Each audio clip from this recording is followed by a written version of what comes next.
The room went silent the second the attorney looked up from the contract. He adjusted his glasses, flipped back 3 pages, then frowned. "I'm sorry," he said carefully, "but this agreement is legally defective." Across the 40-foot walnut conference table, my CEO, Richard Halston, laughed. "No, it isn't." The attorney didn't smile back. "It absolutely is." Another lawyer leaned toward him, scanning the page. 30 seconds later, his expression changed too. Then someone whispered the number every executive in that room had spent 2 years chasing. $250 million. My heart hammered against my ribs. Outside the floor-to-ceiling windows, Manhattan glittered beneath a gray November sky, but nobody was looking outside anymore. Every eye had locked onto the contract. Richard slowly turned toward me. "You reviewed this." "I reviewed the version legal approved." His face tightened. "You signed off." "I signed off on the compliant draft." Silence. Then his nephew spoke. "Maybe Daniel missed something." That sentence almost made me laugh. Almost. Because I hadn't missed anything. I'd watched them destroy their own deal. And I never said a word. 3 months earlier. People assume working in corporate America is about intelligence. It's not. It's about politics. I learned that lesson during my first week at Atlas Meridian Capital. 43 floors above Park Avenue. Glass walls. Italian marble. Custom artwork worth more than most houses. Everyone smiled. Nobody trusted anyone. I was vice president of strategic risk. My job wasn't glamorous. I didn't sell billion-dollar partnerships.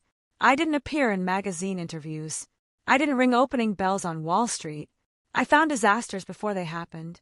Usually, executives hated people like me. We asked annoying questions. We delayed projects. We pointed out problems nobody wanted to hear. Richard Halston hated me more than anyone. Not because I was bad at my job, because I was too good. Every time he wanted to rush something through, I found another compliance issue. Every time he wanted shortcuts, I documented the risks. He once joked during an executive meeting, if Daniel had been aboard the Titanic, he'd have delayed departure over lifeboat inventory. Everyone laughed. I smiled, then replied, and more people would have survived. Nobody laughed after that. Richard loved one person more than himself.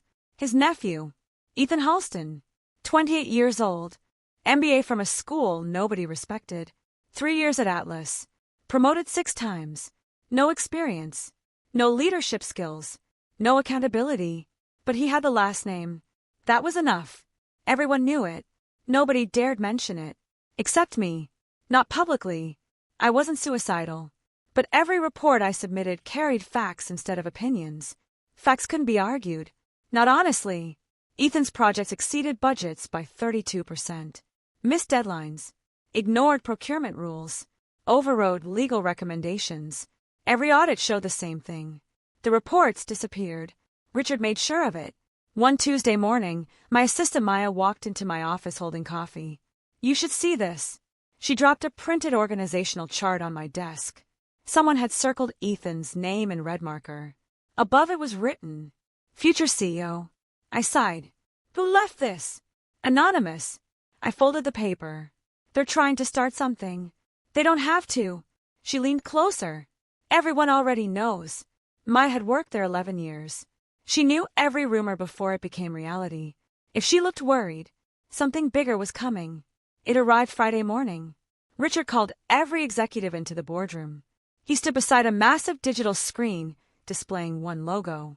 Orion Dynamics, one of the largest defense technology firms in North America. Atlas had spent almost 2 years negotiating a strategic acquisition partnership. Estimated value, $250 million. Winning it would double our valuation. Richard smiled like a king addressing loyal subjects. "Ladies and gentlemen." He clicked the remote. The finish line. Applause filled the room. Everyone except me. Because something bothered me. The implementation timeline. It was impossible. 6 months. No major acquisition that size integrated in 6 months. Not legally. Not operationally. Not financially. Richard continued. Ethan will oversee execution. There it was. A few executives exchanged quick glances. Nobody objected. Nobody except me. I raised my hand. Richard's smile faded just enough. "Yes, Daniel." Has Orion approved assigning executive authority to someone without acquisition leadership experience? The room froze. Ethan leaned forward. I've led plenty of teams. You've managed 3 internal projects. I earned this. I looked at him. No. Silence. You inherited it. The temperature inside the room seemed to drop 10 degrees. Richard slowly placed the remote on the table. What exactly are you suggesting? I'm suggesting this deal deserves the strongest leadership available. Ethan laughed. You think you're stronger? I think experience matters. Richard smiled again. The dangerous smile. Meeting adjourned. By lunch, HR wanted to check in. Classic corporate language. The HR director smiled the entire meeting. We've received feedback that your communication style may discourage collaboration. Translation. Stop embarrassing the CEO's family. I nodded politely. I appreciate the feedback. She relaxed. Then I added, I'd appreciate documented examples. Her smile disappeared. There aren't specific incidents. I'll wait. The meeting ended 3 minutes later. That evening Maya knocked softly. You have visitors. Visitors? 2 men. Dark suits. Orion Dynamics security badges. Interesting. One extended his hand. Daniel Brooks. That's me. I'm Victor Lawson. He lowered his voice. We've read your risk reports. My stomach tightened. Those reports weren't public. You have. They're thorough. His partner looked around before speaking. We wanted to ask something, unofficially. I stayed silent. Victor continued. If executive control changes, he hesitated. Should we be concerned? Now things became interesting. I answered carefully. Why would you ask? He smiled. Because we noticed someone attending negotiations who couldn't answer basic governance questions. Ethan. Without naming him. They'd named him. I chose every word carefully. My responsibility is ensuring compliance. Not politics. Especially not politics. Victor nodded slowly. Good answer. Before leaving he handed me a business card. If anything changes, call. After they left, Maya stared at me. They're nervous. So am I. The following Monday Ethan walked into my office without knocking. He shut the door. I know you're trying to undermine me. I'm doing my job. No. He stepped closer. You're jealous. I actually laughed. Of what? My future. His confidence was unbelievable. I leaned back. Do you know why pilots use checklists? What? Because confidence doesn't keep airplanes in the sky. His face reddened. I'll be your boss soon. Maybe. I'll remember this conversation. I hope so. He slammed the door, leaving. Maya peeked inside seconds later. Everything okay? I smiled. No. 3 weeks passed. Something strange started happening. Documents disappeared. Meeting invitations changed. Compliance reviews were skipped. People stopped copying me on critical emails. Someone was cutting risk management out of the process. Deliberately. I started keeping copies of everything. Printed. Timestamped. Stored at home. Old habit. Never trust digital records during political wars. That decision would eventually save my career. Although I didn't know it yet. Late Thursday night, I stayed in the office reviewing procurement approvals. One signature caught my eye. Ethan Halston. Authorization level 4. I frowned. He wasn't level 4. He was level 2. Meaning, he legally couldn't approve vendors above $20 million. Yet here he was approving contracts worth $80 million. I checked another file. Same thing. Another. Same. Someone had upgraded his permissions. Without board approval. That wasn't just unethical. It was potentially illegal. I printed everything. The next morning I walked into Richard's office. He didn't invite me to sit. What? I found unauthorized executive permissions. He barely glanced at the papers. They're authorized. Not according to corporate bylaws. I authorized them. You can't. His eyes narrowed. I'm CEO. The board grants executive authority. I am the board. No. I slid the bylaws across his desk. They're above you. He pushed them back. I'll handle governance. I already am. His voice hardened. You worry too much. No. I stood. I worry exactly enough. By the afternoon my access card stopped working. Security apologized. System maintenance. Convenient. IT restored access 6 hours later. Enough time to exclude me from 3 executive meetings. When I checked the minutes, one decision jumped out.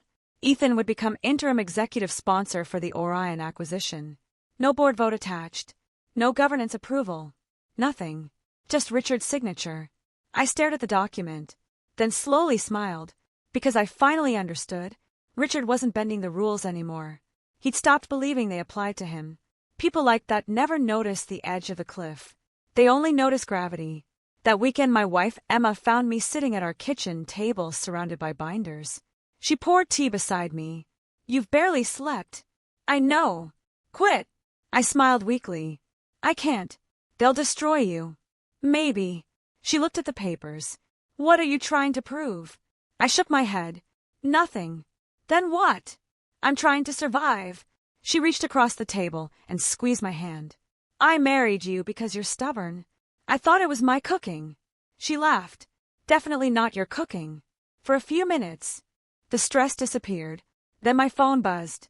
Unknown number. I answered. "Daniel." A man's voice. Calm. Professional. "You don't know me."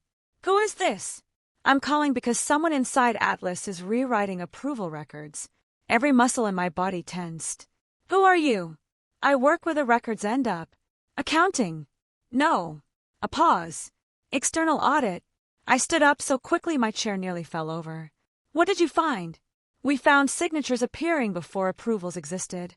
My pulse exploded. Backdated documents. Someone wasn't merely hiding mistakes anymore. They were rewriting history. The voice continued. "I shouldn't be making this call." "Why are you?" "Because if this closes, everyone whose name is on those approvals goes down together." The line went dead. I stared at the silent phone for almost a minute. Emma looked at my face. "What happened?" I slowly looked toward the stack of printed documents covering the kitchen table. Then one horrifying realization hit me.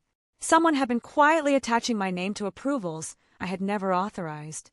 And if I couldn't prove otherwise, I wouldn't just lose my career. I'd become the perfect fall guy for a $250 million corporate disaster. I didn't sleep that night.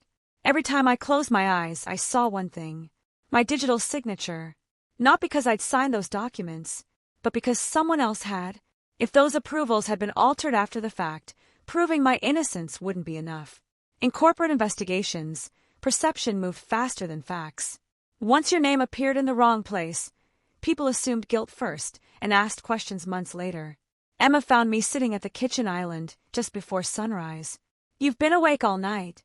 "I think someone's framing me." She stopped pouring coffee. "What do you mean?" I slid one of the printed approval forms across the counter. "See the signature? It looks like yours." "It isn't." She looked closer. "How can you tell?" I pointed to the date. "I was in Chicago that day." She frowned. "I remember. I gave a presentation at the Federal Risk Conference." She looked back at me. "So they forged it." I nodded. "And whoever did it knew exactly where I'd be." By 8:30 Monday morning, I was sitting in my office with Maya. She closed the blinds before speaking. "I heard something." "What?" "IT got a special request from Richard's office Friday night." "For what?" She hesitated. "They wanted archived approval logs restored." "Restored?" She nodded. "But nobody requested an investigation." My stomach tightened. "They're rebuilding the paper trail." Maya whispered, "Daniel, they're making history match their story." At 10 o'clock, Richard summoned every senior executive. The atmosphere inside the boardroom felt different. People avoided eye contact. Someone already knew something. Richard stood at the front, hands behind his back. "I've decided to streamline authority for the Orion integration." The screen lit up. A new organizational chart. Ethan now sat directly above me. Vice President. Executive Sponsor. Acquisition Lead. 3 promotions. 1 announcement. No board approval. Just Richard. Ethan smiled like he'd won the lottery. Richard looked directly at me. "Questions?" I raised my hand. "Where's the board resolution?" The room went silent. Richard answered without blinking. "It isn't required. It is under Section 5.4.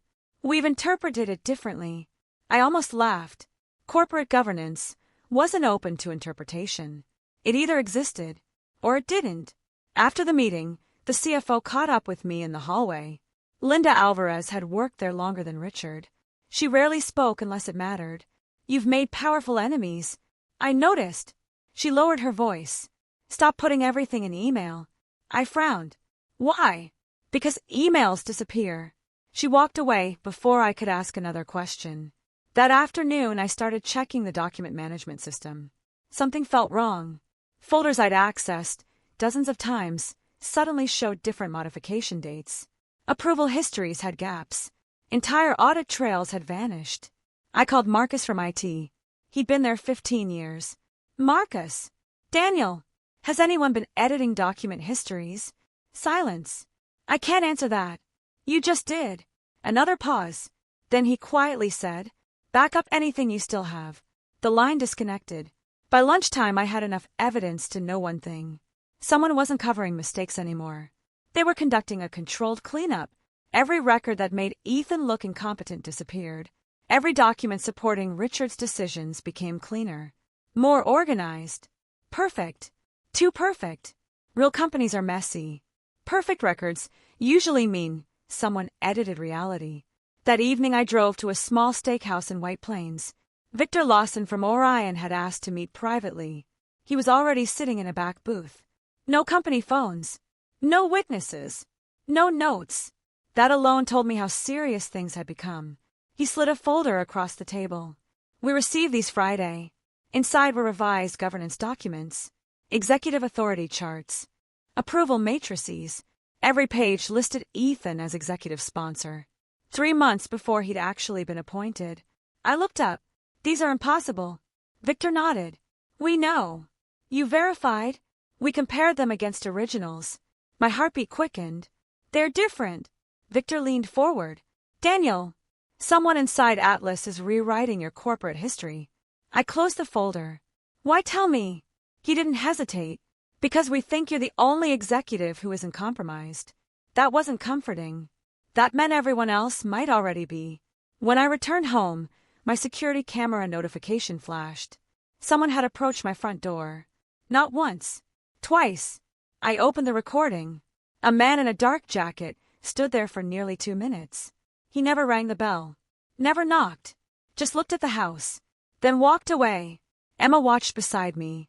You know him? No. She looked worried. This isn't work anymore. No. It isn't. Tuesday morning started with disaster. My company laptop wouldn't unlock. Instead, one message appeared. Access restricted. I called IT. Your account is under review. Review for what? I don't know. Who requested it? Silence. Then, executive management. 20 minutes later, security escorted me, not out of the building, but to conference room 7. HR was waiting, along with Richard, and corporate counsel. Richard folded his hands. We've identified irregularities involving executive approvals. There it was. The setup. Corporate counsel slid a binder toward me. We'd like an explanation. Inside were 23 approval forms. Every single one carried my signature. Every single one was fake. I looked at Richard. You know these aren't mine. He raised an eyebrow. Do I? I almost admired how calm he sounded. Almost. The attorney asked, can you explain why your credentials appear on these documents? I can explain why someone forged them. Richard sighed dramatically. This is exactly why documentation matters. I leaned forward. Good. Then I smiled. Let's look at metadata. For the first time, Richard's confidence flickered. Only for a second. But I saw it. Corporate counsel frowned. Metadata. Every document records who created it. Richard interrupted. That's unnecessary. No. I looked directly at the attorney. It's essential. The attorney nodded slowly. I agree.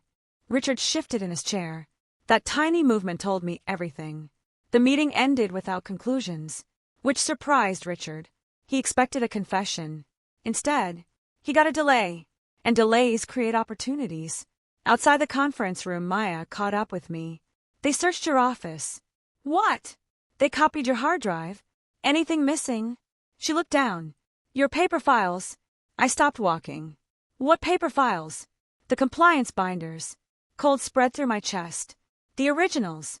Gone. Fortunately, not all of them. Because months earlier I'd started taking duplicate copies home.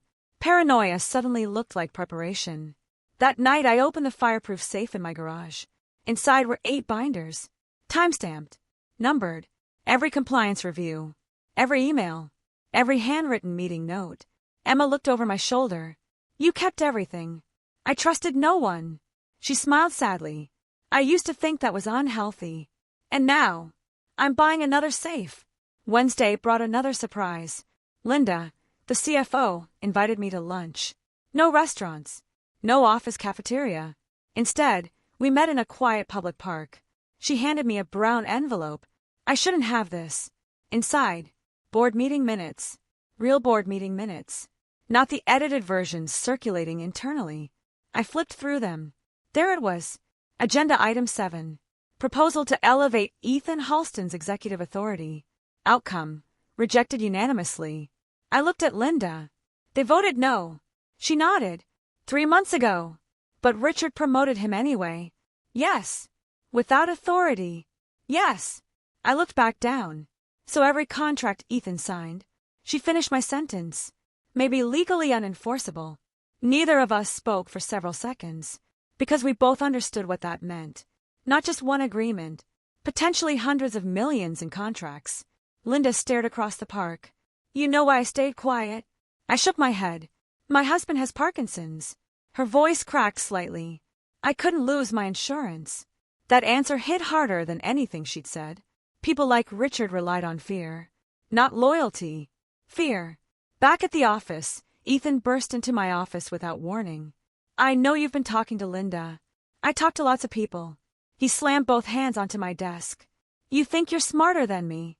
No. I know more than you. His face turned bright red. My uncle says people like you hide behind rules because you'll never lead. I stood slowly. You know what leaders do. What? They protect people. I stepped closer. Not themselves. For a second, he looked uncertain. Then his arrogance returned. You'll be unemployed by Friday. He walked out. I watched the door close. Then quietly said, No. You will. Thursday morning, my phone buzzed with an unknown number. This is Special Counsel Rebecca Chun. My heart skipped. We're conducting an independent governance review regarding Atlas Meridian. Independent, not internal. That changed everything. We'd like to interview you. When? Today. The interview took place in a law firm's conference room overlooking the Hudson. Rebecca didn't waste time. We've received an anonymous package. She opened a box. Inside, copies of forged approvals, edited board minutes, authorization charts. Someone else was leaking evidence now. She looked directly at me. Mr. Brooks, who do you think benefits if this acquisition closes before anyone notices these discrepancies? I answered immediately. Richard Halston. And why? Because once money changes hands, everyone becomes invested in pretending nothing happened. She nodded. Exactly. As I left the building, Victor Lawson was waiting outside. He looked uneasy. What happened? He shook his head. Our CEO wants to accelerate closing. When? Next week. I stopped walking. That's impossible. I know. They're rushing because they know scrutiny is increasing. Victor looked around before speaking. Our legal department found another issue. What issue? He swallowed hard. The executive delegation letter Atlas submitted contains a signature from one of your board members. So, she retired 6 months before the letter was supposedly signed. For a moment, the noise of Manhattan disappeared.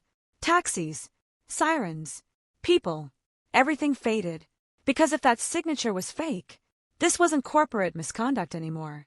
This was document fraud, potentially criminal. Victor looked me straight in the eyes. I think someone is going to prison.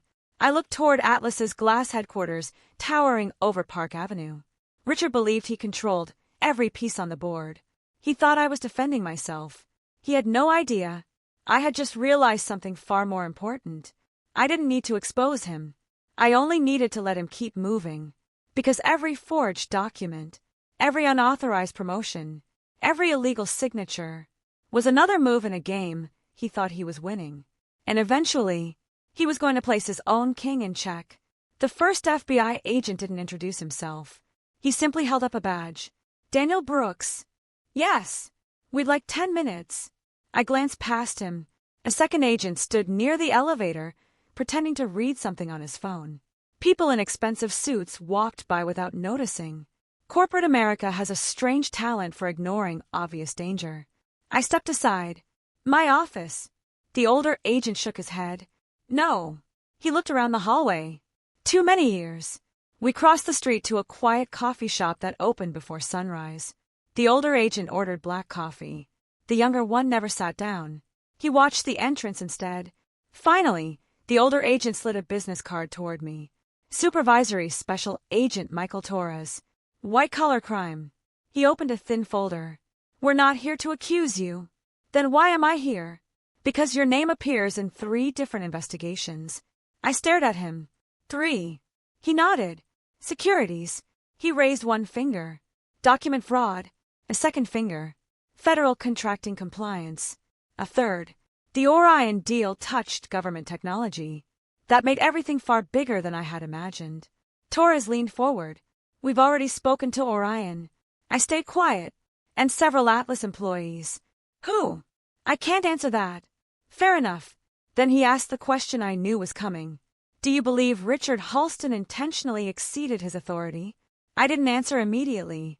Instead, I reached into my briefcase, pulled out one of my binders, placed it on the table. I don't believe.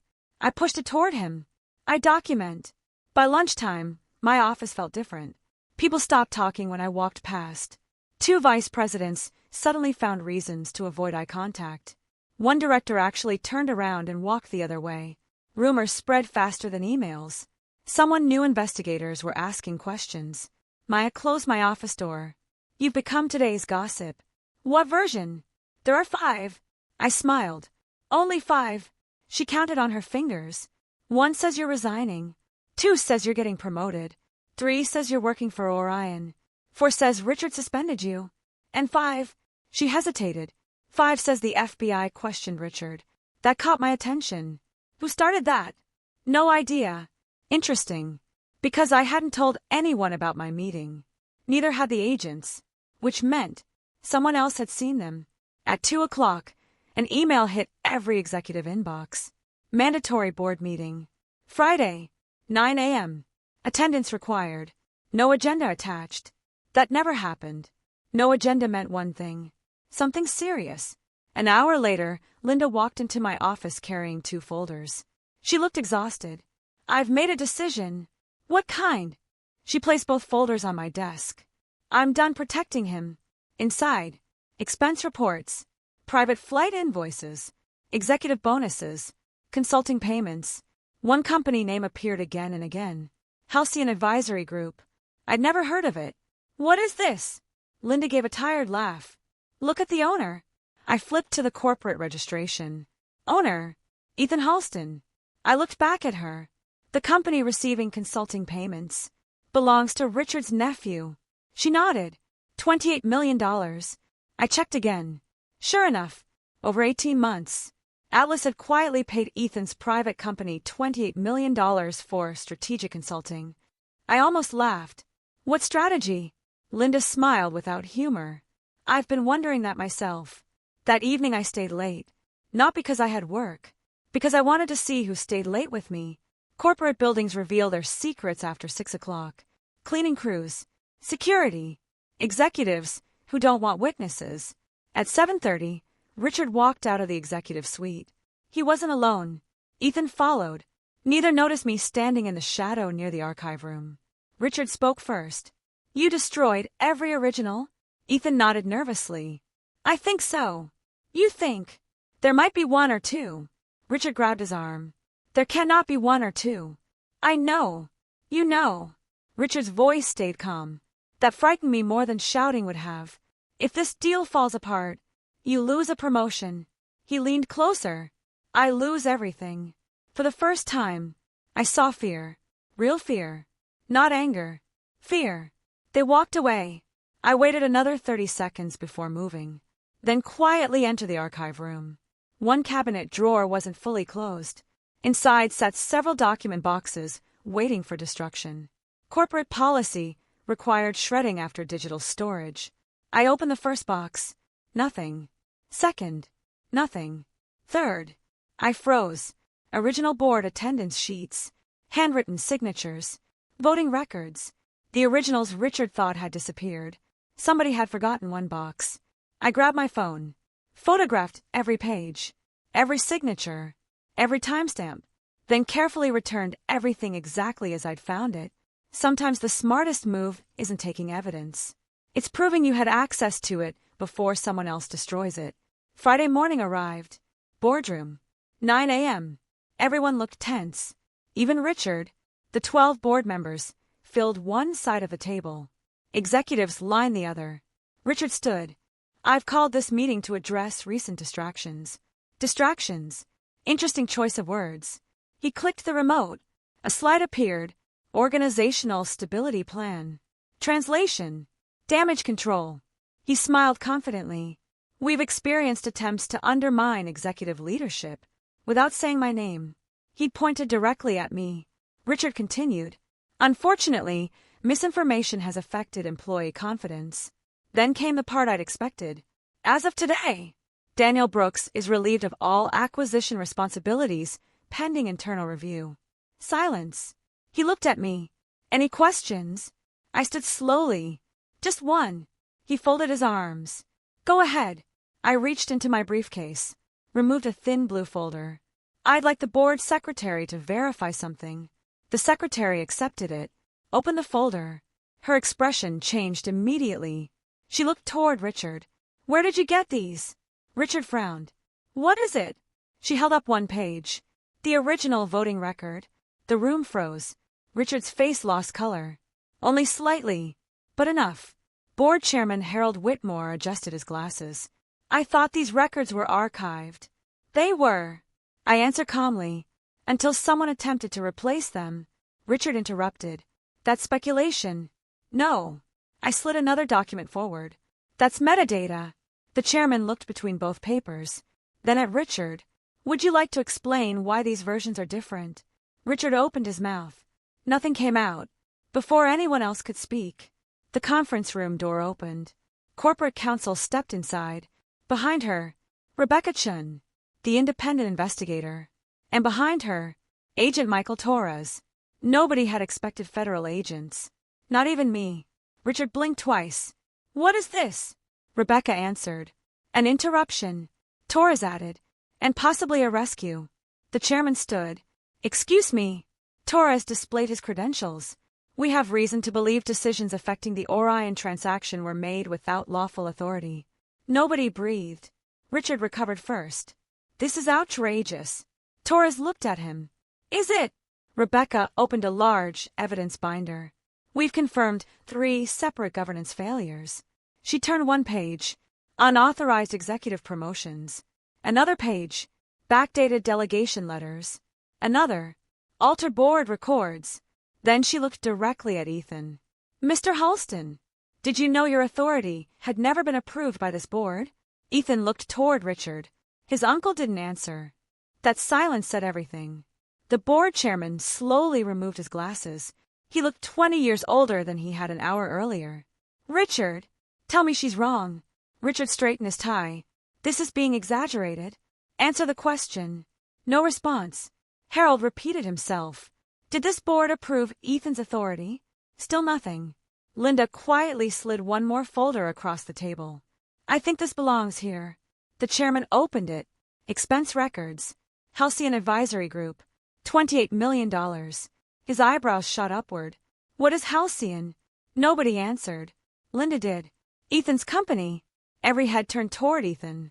His face had gone completely white. The room exploded. Board members spoke over each other. What? When? Who approved this? Richard raised his voice. I did. Silence returned instantly. Harold stared at him. You approved payments. To your nephew? Yes. Without disclosure. Richard hesitated. It wasn't required. Harold slammed his hand onto the table.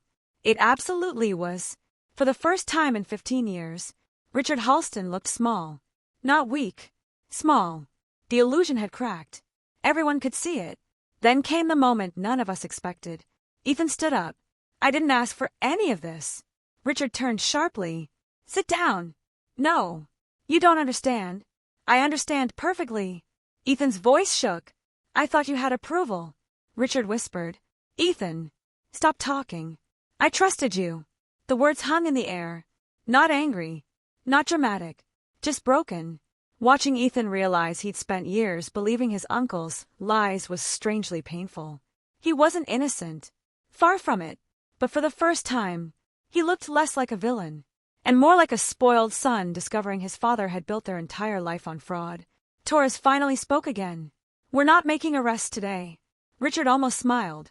Then Torres continued, because we're still counting. That smile disappeared instantly. As everyone began leaving the boardroom, Harold stopped me. Daniel! Yes! You knew this was coming. I suspected. You could have exposed Richard months ago. I could have. Why didn't you? I looked back through the glass wall. Richard sat alone at the enormous conference table. No executives beside him. No nephew. No allies. Just a man surrounded by empty leather chairs. I answered quietly, because if I'd stopped him too early, he would have blamed everyone else. Harold looked confused. But now the evidence came from his own decisions. I picked up my briefcase. He defeated himself. As I stepped into the elevator, my phone buzzed. Victor Lawson. I answered. Daniel. His voice sounded urgent. You need to come to Orion. What happened? Our board just voted. And, he exhaled slowly, they've discovered one final problem. What problem? The person who signed Atlas's final acquisition certificate never legally had authority to sign it. I closed my eyes. Ethan. Victor continued. Our attorneys believe the entire $250 million agreement may already be void. The elevator doors opened. I looked back toward Atlas headquarters one last time. Richard still thought he was fighting an investigation. He had no idea the real battle had just shifted, because on Monday morning, the companies weren't meeting to save the deal. They were meeting to decide whether Atlas deserved to exist after it. Monday morning felt strangely peaceful. The kind of peace that comes just before a building is demolished. Atlas Meridian's headquarters stood exactly as it had every other day. Polished marble floors, smiling receptionists, expensive artwork, executives carrying leather briefcases. From the outside, nothing had changed. Inside, everything had. I arrived before 7, not because anyone expected me, because I wanted one last quiet walk through the building. The lobby security guard, Frank, looked up as I scanned my badge. He smiled. Haven't seen you this early in years. Couldn't sleep. He nodded knowingly. Big day. You heard. Frank chuckled. Son, everyone has. Even security knew. That's how you could tell the crisis had escaped the executive floor. The executive elevator opened onto the 43rd floor. Silence. Usually the reception area buzzed with assistants, analysts, and coffee deliveries. Today, people whispered. Nobody laughed. Maya was already waiting outside my office. She held 2 cups of coffee. You'll need this. I accepted one. How bad? She looked toward the boardroom. Richard's been inside since 5:30. Alone. She shook her head. No. Who else? 6 lawyers. That answered my question. At 8:15, Orion's delegation arrived. Victor Lawson, 2 senior attorneys, their CFO, 3 outside advisors. None of them smiled. A few minutes later, federal investigators entered through the private executive entrance. Nobody stopped them. Nobody even tried. At precisely 9 o'clock, Board Chairman Harold Whitmore stood. Ladies and gentlemen, this special session is now in order. His voice sounded different. Not emotional. Disappointed. He looked directly at Richard. We have one objective today. He paused. Determine whether Atlas Meridian entered a $250 million agreement through lawful authority. No speeches. No motivational nonsense. Just facts. Richard stood. I'd like to make an opening statement. Harold nodded once. Richard straightened his jacket. I've spent 22 years building this company. Nobody interrupted. We've created thousands of jobs. Still silence. We've survived recessions. He looked around the room. And one disagreement shouldn't erase decades of success. One disagreement. Interesting. Rebecca Chen quietly opened a binder. Mr. Halston, this isn't one disagreement. She turned the first page. It's 47 governance violations. Another page. 31 unauthorized approvals. Another. 12 altered board records. Another. And approximately $28 million in undisclosed related party transactions. The room fell silent again. Richard didn't respond. For the first time since I'd known him, he had no speech ready. Then Orion's lead attorney spoke. Our board has completed its review. He slid a thick legal opinion across the table. Our conclusion is unanimous. Harold picked it up, read for several moments, then slowly looked at Richard. The Orion agreement. He took a breath. Is void. Nobody moved. Not even Ethan. Richard blinked. What? The attorney repeated himself. The agreement never became legally enforceable. Richard laughed. Actually laughed. That's impossible. No. The attorney calmly folded his hands. It never existed. He projected the closing documents onto the screen. Every signature. Every approval. Every certification. Then highlighted one line. Executive Authority Certification. Signed by Ethan Halston. The attorney continued. Mr. Halston lacked lawful authority. Another slide appeared. Therefore, his certification is legally invalid. Another. Without valid certification, the acquisition cannot legally close. Another. And because the contractual deadline expired yesterday, there is no agreement remaining to enforce. The room became completely silent. 2 years, hundreds of flights, thousands of meetings, millions spent, gone. Not because Orion walked away, because Atlas had never possessed the legal authority to finish the deal. Exactly as I'd warned. Months earlier, Richard stood, so suddenly his chair crashed backward. This is Daniel's fault. Every head turned toward me. I didn't say anything. Richard pointed across the table. He delayed approvals. He questioned authority. He poisoned negotiations. Harold calmly interrupted. No. Richard kept talking. He wanted this deal dead. Harold's voice became louder. No. Finally, the chairman looked directly at Richard. You killed this deal. The day you decided your nephew mattered more than corporate governance. Nobody argued. Because nobody could. Ethan stared at the documents in front of him. His hands trembled. He finally spoke. So, none of this was real. Nobody answered immediately. Then Victor quietly said, the negotiations were real. He looked Ethan in the eyes. But your authority wasn't. Ethan slowly leaned back in his chair. For the first time in years, his confidence disappeared, not replaced by anger, by shame. The board secretary entered carrying another folder. Mr. Chairman. Harold accepted it. What is this? The Independent Accounting Review. He opened it. Every page made his expression darker. What now? Linda asked softly. Harold looked around the room. We've identified additional losses. He read aloud. Unauthorized consulting. Executive travel. Improper procurement. Duplicate vendor payments. He looked at Richard.